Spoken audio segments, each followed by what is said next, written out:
নমস্কার প্রিয় বন্ধু, জীবনবাণী অনুষ্ঠানে আপনাকে স্বাগত জানাই।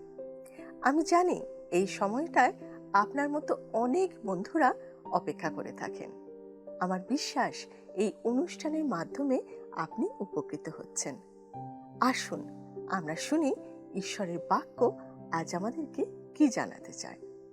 সময় হলো হৃদয় খোলো, শ্রবণ করো জীবন বাণী, নম্র চিতে শ্রবণ করো, নম্র চিতে শ্রবণ করো, খ্রিস্ট যিশুর জীবন খানি।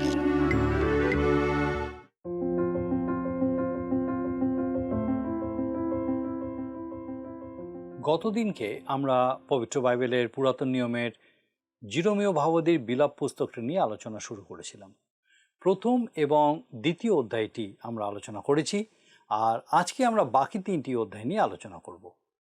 আমরা দেখেছিলাম নবুখুদ্নেসর কর্তৃক জেরুসালেম ধ্বংস হওয়ার পর অল্প কিছু দরিদ্র মানুষ জেরুসালেমে থেকে গেছিলেন। বাকি সকলকে বন্দি করে বাবিলে নিয়ে যাওয়া হয়েছিল। আর জিরোমীয় ভাববাদী জেরুসালেমের ধ্বংসস্তূপের উপরে বসে বেদনায় কাতর হয়ে এই করুণ কবিতাগুলি লিখেছেন। জেরুসালেম ধ্বংসের দুটি কারণের কথা তিনি উল্লেখ করেছেন, প্রথমত জিহুদার পাপ এবং দ্বিতীয়ত ঈশ্বরের ধার্মিকতা। ঈশ্বর জিহুদাকে চিরপ্রেমে প্রেম করেন, কিন্তু তাদের অপরাধ দেখে চোখ বন্ধ করে থাকতে পারেন না, কারণ তিনি ধার্মিক। আর তাই তিনি জিহুদাকে শাস্তি দিয়েছিলেন। জিরোমীর মাধ্যমে ঈশ্বর তাদের বারবার সাবধান করেছিলেন, কিন্তু তারা তার কথা শোনেনি। তাই আজ বেদনা কাতর জিরোমীয়কে হৃদয় বিদারক স্তব গান গাইতে হচ্ছে। বিলাপ পুস্তকটি একটি আশ্চর্য ছন্দে লেখা হয়েছে। ইব্রিয় বর্ণমালার 22টি বর্ণ আছে, আর বিলাপের প্রত্যেকটি অধ্যায়ে 22টি করে পদ আছে, এবং প্রত্যেকটি পদের শুরু ইব্রিয় বর্ণমালার বর্ণের ক্রম অনুযায়ী। অর্থাৎ প্রথম পদ যদি প্রথম বর্ণ দিয়ে শুরু হয়, তাহলে দ্বিতীয় পদ দ্বিতীয় বর্ণ দিয়ে শুরু, এইভাবে। কিন্তু তৃতীয় অধ্যায়ে 66টি পদ আছে, অর্থাৎ সেখানে 3টি করে এমন পদ আছে যেগুলো শুরু একই বর্ণ দিয়ে। কিন্তু অন্য কোনো ভাষায় এইভাবে অনুবাদ করা সম্ভব হয়নি, তাই আমরা বাংলা ভাষাতেও ওই বিশেষ ছন্দে বিলাপের পুস্তক পাই না। আসুন আমরা তৃতীয় অধ্যায়ের প্রথম 4টি পদ পাঠ করি। যদি আপনার কাছে বাইবেল থাকে, আমার সঙ্গে বাইবেল খুলুন আর 3 অধ্যায় 1 থেকে 4 পদ। আমি সেই ব্যক্তি যে তাহার ক্রোধের দণ্ডঘটিত দুঃখ দেখিয়াছে। আমাকে তিনি চালাইয়াছেন আর গমন করাইয়াছেন অন্ধকারে, আলোকে নয়। সত্যই আমার বিরুদ্ধে তিনি আপন হস্ত ফিরান, সমস্ত দিন পুনঃ পুনঃ ফিরান। তিনি আমার মাংস ও চর্ম জীর্ণ করিয়াছেন, আমার অস্থি সকল ভগ্ন করিয়াছেন। জিরোমীয় ভাববাদীকে অনেক দুঃখ কষ্ট যাতনার মধ্যে দিয়ে যেতে হয়েছে। জেরুসালেমের কথা চিন্তা করতে করতে তার স্বাস্থ্য ভেঙে পড়েছে। জেরুসালেম এবং জিহুদি জাতির যে ভয়ঙ্কর পরিণতি হয়েছিল তা দেখে তিনি চুপ করে বসে থাকতে পারেননি। তিনি অবশ্য অবশিষ্ট লোকদের কাছে গিয়ে বলেননি, আমি বলেছিলাম না এটাই হবে, দেখো সেটাই হলো। বরং তিনি দুঃখে কাতর হয়ে পড়েছেন। ঈশ্বরও ঠিক এইভাবে দুঃখিত হন। তিনি আমাদেরকে ছেড়ে যান না। ইব্রিয় তার 13 অধ্যায় 5 পদে লেখা আছে, প্রভু যীশু বলছেন, আমি কোনো ক্রমে তোমাকে ছাড়িব না ও কোনো ক্রমে তোমাকে ত্যাগ করিব না। পরিস্থিতি যাই হোক না কেন, আপনি নিশ্চিত থাকুন ঈশ্বর আপনার সঙ্গে সঙ্গে আছেন। আসুন পাঠ করি 3 অধ্যায়ের 21 থেকে 24 পদ। বিলাপ তার 3 অধ্যায় 21 থেকে 24 পদ। আমি পুনর্বার ইহা মনে করি, তাই আমার প্রত্যাশা আছে। সদাপ্রভুর বিবিধ দয়ার গুণে আমরা নষ্ট হই নাই, কেননা তাহার বিবিধ করুণা শেষ হয় নাই। নতুন নতুন করুণা প্রতি প্রভাতে, তোমার বিশ্বস্ততা মহৎ। আমার প্রাণ বলে, সদাপ্রভুই আমার অধিকার, এই জন্য আমি তাহাতে প্রত্যাশা করিব। যদি শেষ 3টি বিলাপ গীতের শিরোনাম লিখতে হয়, তাহলে আমার মতে সেটা হওয়া উচিত, যখন আগামী দিন অতীত হয়। জিরোমীয় ভাববাদী এখন অতীতের দিনগুলির কথা ভাবছেন। জেরুসালেমে যে দশা হয়েছে সে বিষয়ে তিনি আগেই ভবিষ্যৎবাণী করেছিলেন। আর এখন তিনি জেরুসালেমের ধ্বংসাবশেষের উপরে বসে অশ্রু জলে এই বিলাপ সঙ্গীত লিখছেন। 5টি বিলাপ গীতের মধ্যে এই পদগুলোই সব থেকে উজ্জ্বল। সদাপ্রভুর বিবিধ দয়ার গুণে আমরা নষ্ট হই নাই, কেননা তাহার বিবিধ করুণা শেষ হয় নাই। নতুন নতুন করুণা প্রতি প্রভাতে, তোমার বিশ্বস্ততা মহৎ। অনেকেই মনে করে জেরুসালেমের প্রতি ঈশ্বরের বিচার ছিল ভয়ঙ্কর, আর ঈশ্বরের ভয়ঙ্কর শাস্তি পাওয়ার পরও জিরোমীয় ভাবাদী ঈশ্বরের দয়া ও করুণা স্পর্শ উপলব্ধি করছেন। তারা যদি তাদের ন্যায্য শাস্তি পেত, তাহলে তারা সম্পূর্ণ ধ্বংস হয়ে যেত পৃথিবীর বুক থেকে, তারা সম্পূর্ণ মুছে যেত। ঈশ্বরের অনুগ্রহে তা হয়নি। সেই পরিণতি থেকে তারা যে উদ্ধার পেল, তার কারণ কি তাদের কোনো উত্তমতা? না, তা নয়। এটা সম্পূর্ণ ঈশ্বরের ধার্মিকতা এবং তার বিশ্বস্ততা। তিনি অব্রাহামকে বলেছিলেন যে তার থেকে এক বড় জাতি উৎপন্ন করবেন, আর এই সেই ইহুদি জাতি। তিনি যোশুয়াকে বলেছিলেন যে তাদেরকে সেখানে অর্থাৎ কনান দেশে স্থাপন করবেন। তিনি দাউদকে বলেছিলেন যে চিরকাল রাজত্ব করার জন্য, তার সিংহাসনে বসার জন্য তিনি তার বংশের একজনকে উৎপন্ন করবেন। যুগ যুগ ধরে ভাববাদীরা বলে গেছেন ঈশ্বর ইহুদি জাতিকে কখনোই সম্পূর্ণ ধ্বংস করবেন না, তবে তিনি তাদের পাপের শাস্তি অবশ্যই দেবেন। ঈশ্বর বিশ্বস্ত, তিনি তাদের শাস্তি দিয়েছেন, কিন্তু সম্পূর্ণ ধ্বংস করেননি। একটা বিশ্বস্ত অবশিষ্টাংশ সব সময় থেকে গেছে, আর তারা এক মহৎ জাতিতে পরিণত হবে। চতুর্থ বিলাপ গীত একটা ধ্যানের বিষয়। অগ্নিদগ্ধ জেরুসালেমের ধ্বংসাবশেষের উপরে বসে জিরোমীয় ভাবাদী বর্ণনা করছেন সেই ভয়ঙ্কর বিবরণ, যখন নবুখুদনেছর শহর ধ্বংস করে বেশিরভাগ উত্তম পারদর্শী জ্ঞানীগুণী মানুষকে বন্দি করে নিয়ে গেছিল। ঈশ্বর ধর্মময় এবং তিনি পাপের বিচার করেন, তাই তিনি যা করছেন তা 100% ঠিক। কিন্তু জিহুদা চরম শাস্তি লাভ করেনি, কারণ ঈশ্বর দয়ালু। হবকুক 3:2 অনুযায়ী ঈশ্বর কোপের সময় করুণা স্মরণ করেন। যখন কেউ ঈশ্বরের পথে ফিরে আসে, তখন তার জন্য ঈশ্বর কোনো না কোনো উপায় করে থাকেন। আসুন আমরা পাঠ করি 4 অধ্যায়ের প্রথম 2 পদ। বিলাপ তার 4 অধ্যায়ের প্রথম 2 পদ। আপনার বাইবেল থাকলে আমার সঙ্গে দেখুন। হায়, সুবর্ণ কেমন মলিন হইয়াছে, বিমল কাঞ্চন কেমন বিকৃত হইয়াছে, ধর্মধামের প্রস্তরগুলি প্রতি পথের মস্তকে নিক্ষিপ্ত রইয়াছে। হায়, বহুমূল্য সিয়ন পুত্রগণ, যাহারা নির্মল কাঞ্চনের তুল্য, তাহারা মৃন্ময় ভাণ্ডের ন্যায় কুম্ভকারের হস্তকৃত বস্তুর ন্যায় গণিত হইয়াছে। সিয়নের যুবকদের জিরোমীয় ভাবাদী সোনার সাথে তুলনা করছেন। জিহুদা সেই সমস্ত যুবকেরা যারা সোনার পাত্রের মতো ছিল, তারা এখন মাটির ভাঙা পাত্রে পরিণত হয়েছে। যুদ্ধের এটাই পরিণতি। কোনো জাতির শক্ত সমর্থ সম্ভাবনাময় যুবকেরা শেষ হয়ে যায়। একজন খ্রিস্টান মনোবিদ একসময় বলেছিলেন, আমাদের প্রতিদিন ঘুম থেকে উঠে আয়নার সামনে দাঁড়িয়ে বলা উচিত, আমি তোমাকে ভালোবাসি। তবে আমরা জানি অনেক সাধুসন্তের জন্য এটা বলতে লাগে না, কারণ তারা নিজেদেরকে যথেষ্ট ভালোবাসে। সাধু পৌল বলছেন, আমরা যেন নিজেদের সম্পর্কে যতটা ভাবা উচিত তার থেকে বেশি না ভালো ভাবি। নিজেদের বিষয়ে বেশি ভালো না ভাবলে আমরা সেই মাটির পাত্রের মতো হতে পারি। 2 তিমথীয় পত্রে সাধু পৌল বলছেন, বিশ্বাসীরা সেই মাটির পাত্রের মতো। যদিও পাত্রটা কি দিয়ে তৈরি সেটা বড় বিষয় নয়, কিন্তু সেই পাত্র কি প্রভুর জন্য ব্যবহৃত হচ্ছে? আমরা কি প্রভু যিশুর জন্য ব্যবহৃত হচ্ছি, নাকি নিজেদের জন্য ব্যবহৃত হচ্ছি? গালিলের কান্নানগরে সেই বিয়ে বাড়িতে ভৃত্যেরা এক কোণে পড়ে থাকা পাত্রগুলোকে প্রভুর কাছে নিয়ে এসেছিল। সেই পাত্রগুলোকে তিনি উত্তম দ্রাক্ষারস পরিবেশনের জন্য ব্যবহার করেছিলেন, তবে তার আগে সেগুলোকে জল দিয়ে ভর্তি করতে হয়েছিল। ঈশ্বরের বাক্যই সেই জল। সেই পুরনো পাত্রের মতো যদি আমরা ঈশ্বরের বাক্যে পূর্ণ হই, তাহলে ঈশ্বর আমাদেরকে ব্যবহার করতে পারেন। যেহেতু যুবকেরা ঈশ্বরের সেবা করছিল না, আর তাই তারা ভাঙা পাত্রের মতো বিনষ্ট হয়েছে। কি দুঃখের বিষয়, তাই না? আসুন আমরা পাঠ করি 4 অধ্যায়ের 4 পদ। বিলাপ পুস্তক তার 4 অধ্যায়, আসুন 4 পদ দেখি।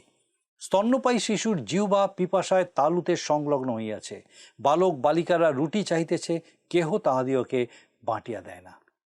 নবুখদ্নেশ্বর যখন জেরুসালেম অবরোধ করে রেখেছিলেন, তখন যে ভয়ঙ্কর পরিস্থিতির সৃষ্টি হয়েছিল সেটাই এখানে প্রকাশ পাচ্ছে। তারা নবুখদ্নেশ্বরের কাছে আত্মসমর্পণ করেনি, প্রাচীরের মধ্যে থেকে চোখের সামনে শিশু সন্তানদের মৃত্যু দেখেছে।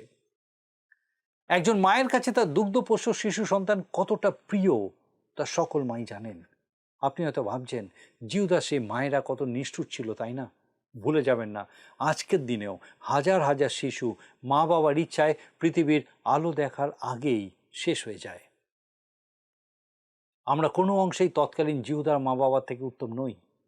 আসুন আমরা 5 পদ দেখি, লেখা আছে, যারা উপাদেয় দ্রব্য ভোজন করিত তাহারা অনাথ হইয়া পথে পথে রইয়াছে, যাহাদিওকে সিন্দুরবর্ণ বস্ত্র পরাইয়া লালন পালন করা যাইত তাহারা সারের ঢিবি আলিঙ্গন করিতেছে। তারা স্বাচ্ছন্দ্যের মধ্যে ছিল, তাদের জীবনে বিশেষ অভাব ছিল না, হয়তো তারা খুব সুখে ছিল, কিন্তু এখন তাদের কাছে কিছুই নেই। তাদের সুখ স্বাচ্ছন্দ্য বিলাসিতা সব হারিয়ে গেছে, এখন শুধু অভাব, যন্ত্রণা আর দুঃখ। আপনি কি কখনো ভেবেছেন, হঠাৎ করে যদি আপনি যেখানে থাকেন সেখানে এই অবস্থা হয়, সমস্ত শপিং মল ভেঙে পড়ে, বাজারে খাবার দাবার না থাকে, আপনি ঘরে আলো জ্বালাতে পারছেন না, এসি ফ্যান চলছে না, আপনার ঘরে গ্যাস নেই, পথে গাড়ি নেই, জল সরবরাহ বন্ধ হয়ে গেছে, তখন আপনি কি করবেন? আপনি নিরুপায়। ঠিক সেই অবস্থা হয়েছিল জেরুসালেমের। ঈশ্বর তাদেরকে দণ্ড দিয়েছিলেন। 6 পদে লেখা আছে, আসুন দেখি 6 পদ। বাস্তবিক আমার জাতিরূপ কন্যার অপরাধ সেই সদমের পাপ হইতেও অধিক, যাহা এক নিমিষে উৎপাটিত হইয়াছিল, অথচ তাহার উপরে মানুষের হাত পড়ে নাই। ঈশ্বর সদম আর গমরাকে দণ্ড দিয়েছিলেন, কিন্তু জেরুসালেমের দণ্ড আরো বেশি ভয়াবহ। এটা কি জন্য? কারণ সদম আর গমরা ধ্বংস হয়েছিল তাদের সমকামিতার জন্য। সেটা একটা জঘন্য পাপ, কিন্তু তার থেকেও ভয়ঙ্কর পাপ হলো ঈশ্বরের বাক্য শুনেও উদাসীন থাকা। যারা নিয়মিত উপাসনালয়ে যোগ দেয়, সুসমাচার শোনে, অথবা রেডিও, টিভি বা অন্য কোনো গণমাধ্যমের দ্বারা ঈশ্বরের বাক্য লাভ করে, অথচ ঈশ্বরের বাক্যের প্রতি তাদের কোনো প্রতিক্রিয়া নেই, তারা আরও বেশি অপরাধী। ঈশ্বর আপনাকে অনুগ্রহ করেছেন, প্রভু যিশু আপনার মুক্তির জন্য ক্রুশে প্রাণ দিয়েছেন, অথচ আপনি তার থেকে মুখ ফিরিয়ে নিয়েছেন। ঈশ্বর যখন আপনার বিচার করবেন, তা কি সত্যি ভয়ঙ্করতম হবে না? যারা ঈশ্বরকে জানে না, তাদের কি দণ্ড হবে সেটা না ভেবে নিজের বিষয়ে ভাবুন। প্রভু যিশুর মাধ্যমে ঈশ্বরের অনুগ্রহের প্রতি আপনি কি সদ্ব্যবহার করেছেন? আসুন পাঠ করি 7 পদ দেখি, লেখা আছে, তাহার অধ্যক্ষগণ হিম অপেক্ষা নির্মল, দুগ্ধ অপেক্ষা শুভ্র বর্ণ ছিলেন, প্রবাল অপেক্ষা রক্তবর্ণ অঙ্গ তাহাদের ছিল, নীলকান্ত মণির ন্যায় কান্তি তাহাদের ছিল। তারা দেখতে খুবই সুন্দর ছিল, তাই না? আজকেও আমাদের ধর্মীয় আচার অনুষ্ঠান খুব সুন্দর, আমাদের উপাসনালয়গুলি সুন্দর এবং পরিচ্ছন্ন, আমাদের বাইবেল কলেজগুলি বেশ বড়সড় এবং নিরাপদ, সেখানে বিভিন্ন প্রকার খেলাধুলার ব্যবস্থা আছে, বিভিন্ন অনুষ্ঠান করার জন্য বড় বড় হলঘর আছে। কিন্তু নাসরতীয় কথাটার মানে হলো, যারা স্বেচ্ছায় শপথ নেয় যে তারা নিজেদেরকে ঈশ্বরের জন্য পৃথক এবং পবিত্র রাখবে। জিরোমীয় ভাবাদী বলছেন, তারা বাইরে থেকে দেখতে খুব সুন্দর ছিল, কিন্তু তাদের অন্তর ঈশ্বর থেকে দূরে ছিল। উপাসনালয় ও শিক্ষা প্রতিষ্ঠান সুন্দর হোক, তাতে কোনো আপত্তি নেই, কিন্তু দুঃখের বিষয় যারা তার ভিতরে যায় এবং বাইরে আসে, তারা কি খ্রিস্ট যিশুতে নতুন সৃষ্টি? তারা তো একই পুরনো পাপের মধ্যেই আছে। আর জিহুদা সম্বন্ধে জিরোমীয় ভাবাদী সেই একই কথা বলেছিলেন। আসুন দেখি 9 পদে লেখা আছে, ক্ষুধাতে নিহত লোক অপেক্ষা বরং খড়গে নিহত লোক ধন্য, কেননা ইহারা ক্ষেত্রে শস্যের অভাবে যেন শূলে বিদ্ধ হইয়া ক্ষয় পাইতেছে। চিরমীয় ভাবাদী স্বচক্ষে দেখেছিলেন নবুখদ্নেশ্বরের সৈন্যরা কত বিভৎসভাবে ইহুদিদের হত্যা করেছিল। কিন্তু যুদ্ধ আর ধ্বংসের পর দেশের যে ভয়াবহ পরিস্থিতি হয়েছিল তা দেখে তিনি বলছেন, বেঁচে থাকার থেকে মরে যাওয়াই ভালো ছিল। 10 পদ পাঠ করলে আমরা চমকে উঠি। আসুন দেখি সেখানে লেখা আছে, স্নেহময়ী স্ত্রীগণের হস্ত আপন আপন শিশু রন্ধন করিয়াছে। আমার জাতিরূপ কন্যার ভঙ্গ প্রযুক্ত ইহারা তাহাদের খাদ্যদ্রব্য হইয়াছে। ভেবে দেখুন পরিস্থিতি কতটা ভয়ঙ্কর হলে এবং মানুষের নৈতিকতা কতটা নিচে নামলে মা তার নিজের শিশুদের রান্না করে খেতে পারে। এই একই ঘটনার পুনরাবৃত্তি ঘটেছিল 70 খ্রিস্টাব্দে, যখন টাইটাস জেরুসালেম ধ্বংস করেছিলেন। হয়তো আজ আমরা তাদের নৈতিকতার দিকে আঙুল তুলছি, কিন্তু আজও যখন ভ্রূণ হত্যা হয় তখন একজন মা তার নিজের শিশুকেই হত্যা করে। 13 পদে লেখা আছে, দেখুন 13 পদ, ইহার কারণ তাহারা ভাববাদীগণের পাপ ও তাহার যাজকগণের অপরাধ, কেননা তাহারা তাহার মধ্যে ধার্মিকগণের রক্তপাত করিত। যে চরম পরিণতি এবং ভয়ঙ্কর নৈতিক অধঃপতনের বিষয় দেখলাম, তার কারণস্বরূপ বলা হচ্ছে ভাববাদীগণের পাপ আর যাজকগণের অপরাধ। তারাই এই সমস্ত মৃত্যুর জন্য দায়ী। ভক্ত ভাববাদীরা সাধারণ মানুষকে সঠিক ঈশ্বরের বার্তা দেয়নি, তারা মিথ্যা ভাববাণী বলেছে। ভাববাদীরা যদি ঈশ্বরের কথা না বলে এবং কিভাবে উদ্ধার পাওয়া যায় সেই কথা না বলে, তাহলে তারা ভাববাদী নয়। আমি বলছি না, ঈশ্বর বলছেন। ঈশ্বর বলেন, আপনি যদি ঈশ্বরের বাক্য ঘোষণা না করেন তাহলে আপনি অপরাধী। 16 পদ দেখুন লেখা আছে, সদাপ্রভুর মুখ তাহাদিওকে ছিন্ন ভিন্ন করিয়াছে, তিনি তাহাদিওকে দেখিতে পারেন না। লোকে যাজকগণের মুখাপেক্ষা করে নাই, প্রাচীনগণের প্রতি কৃপা করে নাই। লোকে এখন আর যাজকদের কথা শোনে না, তাদের কোনো গুরুত্ব দেয় না, কারণ তাদের অপরাধেই জেরুসালেম ও জিহুদার ভয়ঙ্কর পরিণতি হয়েছে। এমনকি তারা ঈশ্বরের দাস জিরোমিয়র প্রতিও কর্ণপাত করেনি, আর তাই তাদের জীবনে ঈশ্বরের শাস্তি নেমে এসেছে। 17 পদ দেখুন লেখা আছে, 4 অধ্যায় 17 পদ লেখা আছে, এখনো আমাদের চক্ষু ক্ষীণ হইয়া পড়িতেছে, মিথ্যা সাহায্যের প্রত্যাশায় আমরা অপেক্ষা করিতে করিতে এমন জাতির অপেক্ষায় রইয়াছি যে রক্ষা করিতে পারে না। এই বিষয়টা আমাদের খুব ভালো করে বুঝতে হবে, বিশেষত আজকের দিনের ইহুদি জাতিকে বুঝতে হবে। 1948 খ্রিস্টাব্দে ঈশ্বর ইহুদিদের তাদের দেশে ফিরিয়ে নিয়ে যাননি। সেই সময় জাতিপুঞ্জ তাদের একটা পৃথক জাতিরূপে স্বীকৃতি দিয়েছিল। পরে সেখানকার আরব এবং ইহুদিদের বসবাসের জন্য আলাদা আলাদা অঞ্চল নির্ধারণ করা হয়েছিল। যদিও তারপরে পৃথিবীর বিভিন্ন দেশে ছড়িয়ে ছিটিয়ে থাকা জিহুদিরা প্যালেস্টাইনে ফিরেছিল, কিন্তু তারা ঈশ্বরের প্রতি ফেরেনি, আর তাই ঈশ্বরও তাদের রাজ্য তাদের ফিরিয়ে দেননি। সেই দিনের পর থেকে আজ পর্যন্ত মুহূর্তের জন্য তারা শান্তিতে বসবাস করতে পারেনি। আমাকে ভুল বুঝবেন না, আমি জানি পৃথিবীর বিভিন্ন দেশে ছড়িয়ে থাকা ইহুদিদের ইসরায়েলে ফিরে যাওয়া একটা বিশাল বিষয় ছিল। একজন বিখ্যাত ব্যক্তি বলেছেন, একটা জাতির 70 বছর বন্দী থাকার পর আবার নিজের দেশে ফিরে আসা এবং 600 বছরের মধ্যে আবার সারা পৃথিবীতে 2000 বছরের জন্য ছড়িয়ে পড়া, অথচ তাদের জাতিসত্তার সামান্য অবক্ষয় না হওয়ার ঘটনা পৃথিবীর ইতিহাসে বিরলতম। এই জাতির প্রতি ঈশ্বরের যে ব্যবহার, তা বহু মানুষকে ঈশ্বরের প্রতি ফিরতে সাহায্য করেছে। ঈশ্বর বলছেন, জিহুদা মিশরের দিকে তাকিয়েছিল সাহায্যের জন্য, কিন্তু মিশর সাহায্য করার পরিস্থিতিতে ছিল না। শুধু তাই নয়, তারা তো জিহুদার শত্রু ছিল। আজ আমাদেরকে বুঝতে হবে, তাদেরকে সাহায্য করার জন্য আজকে যেটা প্রয়োজন সেটা হচ্ছে ঈশ্বরের বাক্য। যে বাক্য একদিন আমরা তাদের কাছ থেকে পেয়েছিলাম, আজ আমাদের উচিত তাদেরকে সেই বাক্য দিয়ে সাহায্য করা। 20 পদে লেখা আছে, দেখুন 20 পদ 4 অধ্যায়, যিনি আমাদের নাসিকায় বায়ুস্বরূপ সদাপ্রভুর অভিষিক্ত, তিনি তাহাদের গর্তে ধৃত হইলেন, যাহার বিষয়ে আমি বলিয়েছিলাম, আমরা তাহার ছায়ায় জাতিগণের মধ্যে জীবনযাপন করিব। ঈশ্বর যাকে অভিষিক্ত করেছিলেন, যাকে জিহুদার সিংহাসনে বসিয়েছিলেন, যার দায়িত্ব ছিল সমস্ত নাগরিককে রক্ষা করার, সেই সিদিকীয় রাজা বন্দী হয়েছেন। আর জিহুদার বেশিরভাগ মানুষ অন্য দেশে ছড়িয়ে পড়েছে। 22 পদে লেখা আছে, সিয়ন কন্যা, তোমার অপরাধ শেষ হইল, তিনি তোমাকে আর বন্দী দশায় ফেলিবেন না। হে ইদোম কন্যে, তিনি তোমার অপরাধের প্রতিফল দিবেন, তোমার পাপ অনাবৃত করিবেন। বিচারের পর তিনি জিহুদাকে দণ্ড দিয়েছেন, কিন্তু তারপরে আবার প্রতিশ্রুতি দিয়েছেন যে তিনি তাদের চিরকালের জন্য নিজ দেশে স্থাপন করবেন। 5ম অধ্যায়টি জিরোমিয়ার প্রার্থনা। 1ম পদে তিনি বলছেন, দেখুন 5 অধ্যায় 1ম পদ, হে সদাপ্রভু, আমাদের প্রতি যা ঘটিয়াছে স্মরণ করো, দৃষ্টিপাত করো, আমাদের অপমান দেখো। অন্যান্য জাতির কাছে জিহুদার যে সম্মান এতদিন ছিল, সেই সম্মান ধুলোয় মিশে গেছে। 11, 12 এবং 13 পদে তিনি বলছেন, 5 অধ্যায় 11, 12, 13 পদ, সিয়নে রমণীগণ ভ্রষ্টা হইল, জিহুদার নগর সমূহে কুমারীরা ভ্রষ্টা হইল, অধ্যক্ষগণের হাত বাঁধিয়া ফাঁসি দেওয়া গেল, প্রাচীন লোকদের মুখ সমাদৃত হইল না, যুবকগণকে জাঁতা বহিত হইল, শিশুরা কাষ্ঠভারে উছট খাইল। এই বিবরণ থেকে এটা স্পষ্ট যে জিহুদার সার্বিক ক্ষতি হয়েছিল। বৃদ্ধ বৃদ্ধাদেরও ছাড় দেওয়া হয়নি, যুবকদের নবুখুদ্দিনসরের দাস হতে হয়েছিল, যুবতীদের ভ্রষ্টা হতে হয়েছিল, এমনকি শিশুদেরকেও কঠোর পরিশ্রম করতে হয়েছিল। তাদের জীবন থেকে আনন্দ হারিয়ে গেছিল। 15 পদে আসুন দেখি তিনি লিখছেন, আমাদের চিত্তের আনন্দ লুপ্ত হইয়াছে, আমাদের নৃত্য শোকে পরিণত হইয়াছে।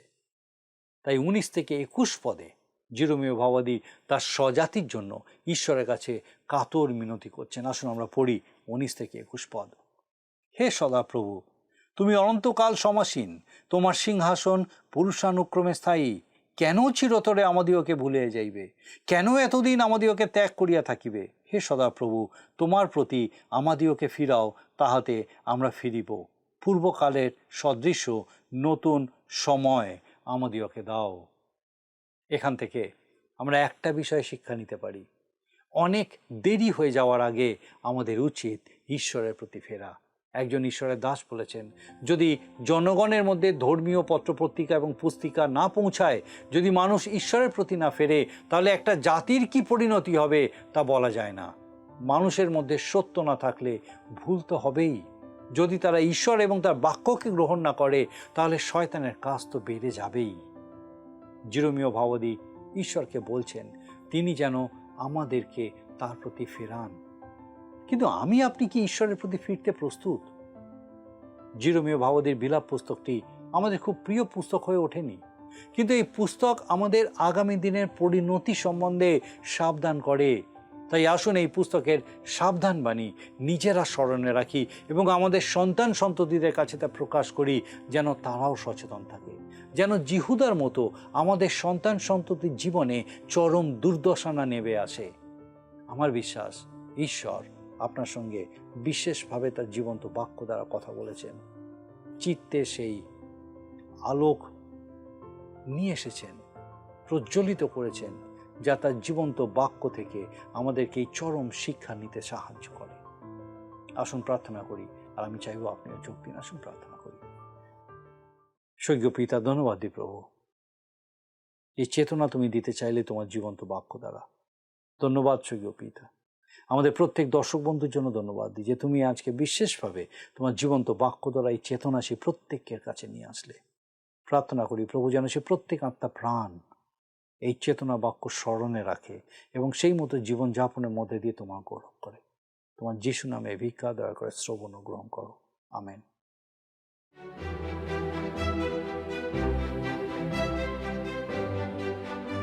প্রিয় বন্ধু, আপনাদের কাছে আমার বিশেষ অনুরোধ, এই অনুষ্ঠান কেমন লাগছে তা আমাদেরকে জানাবেন। আর যদি আপনাদের কোনো প্রশ্ন থাকে তাও আমাদের জানাবেন। আমরা চেষ্টা করব আপনার প্রশ্নের উত্তর দিতে। আপনি যদি আমাদের এই অনুষ্ঠান বা পুরাতন সম্প্রচারগুলি আবারও দেখতে চান, তাহলে আমাদের অফিসিয়াল ইউটিউব চ্যানেলটি সাবস্ক্রাইব করুন। ভালো লাগলে ভিডিওটি লাইক করুন এবং আপনার বন্ধুবান্ধবদের সাথে শেয়ার করুন। আর অবশ্যই আপনার মতামত কমেন্ট সেকশনে জানান। আমি বিশ্বাস করি এই অনুষ্ঠানের মাধ্যমে ঈশ্বর প্রতিদিন আপনার জীবনে নতুন নতুন আশীর্বাদ যোগ করছেন। আজকের আলোচনার মধ্যে আমরা যা শিখেছি সেখান থেকে একটা ছোট্ট প্রশ্ন করা হবে। আপনি মন দিয়ে শুনে তার উত্তরটা লিখে পাঠাবেন। প্রিয় বন্ধু, আসুন আমরা আজকের প্রশ্নোত্তরে আসি। গতকালের প্রশ্নের উত্তর অপশন বি, জিরোমীয়। আজকের প্রশ্ন, আজকের আলোচনা অনুযায়ী নির্মল কাঞ্চনের তুল্য সিয়ন পুত্রেরা কিসের সমান হয়েছে? অপশন এ রূপের পাত্র, বি লোহের পাত্র, সি মৃন্ময় পাত্র, ডি পিত্তলের পাত্র। প্রিয় বন্ধু, এই প্রশ্নের উত্তর আগামীকাল সন্ধ্যা 6টার মধ্যে option A, B, C, D সহকারে আপনার নাম ও সম্পূর্ণ ঠিকানা সহ 9433497235 এই নম্বরে SMS বা লিখে পাঠাবেন।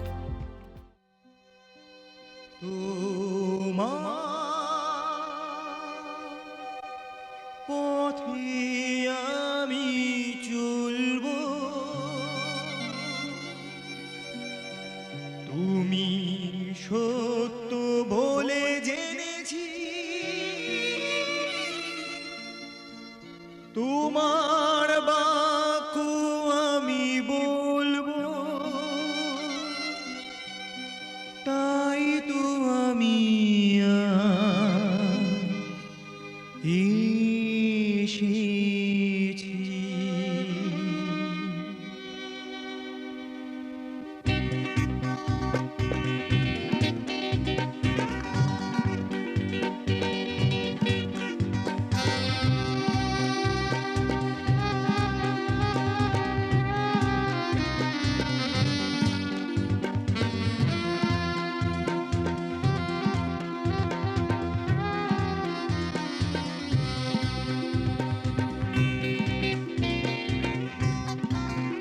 তোমার পথে আমি চলবো, তুমি সত্য বলে জেনেছি, তোমার বাক্য আমি বলবো, তাই তো আমি আজ এসেছি। তোমার পথে আমি চলবো।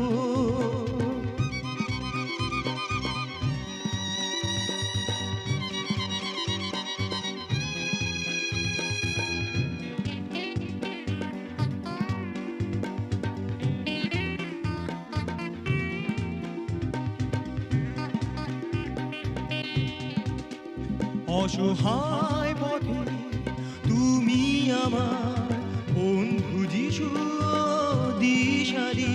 অসহায় পথে তুমি আমার বন্ধু যিশু, দিশারি। তুমি তো পথ সত্য জীবন, তুমি তো পথ সত্য জীবন, মুক্তির পথ মোরা পেয়েছি। তোমার পথে আমি চলবো।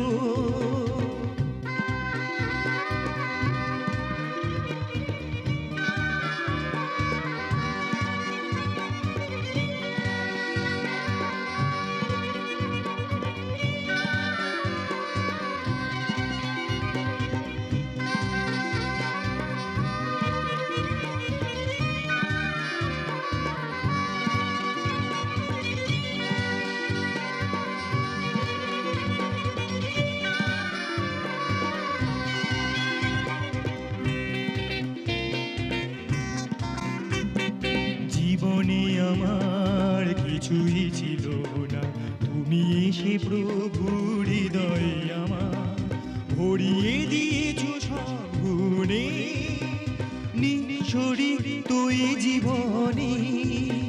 জীবনে আমার কিছুই ছিল না, তুমি এসে প্রভু হৃদয়ে আমার ভরিয়ে দিয়েছো সব গুণে, নিঃশরিত এই জীবনে। জীবনে এখন তুমি আছো, হার মেনেছি তাই অন্ধকার তোমার আলো জ্বলেছে, তাই তোমার আলো জ্বলেছে, তাই দলে দলে আজ মোরা এসেছি। যদি আপনার এই অনুষ্ঠান ভালো লেগে থাকে তাহলে এই নম্বরে একটি মিসড কল করুন, তাহলে আপনি পরের বারের বিজয়ী হতে পারেন।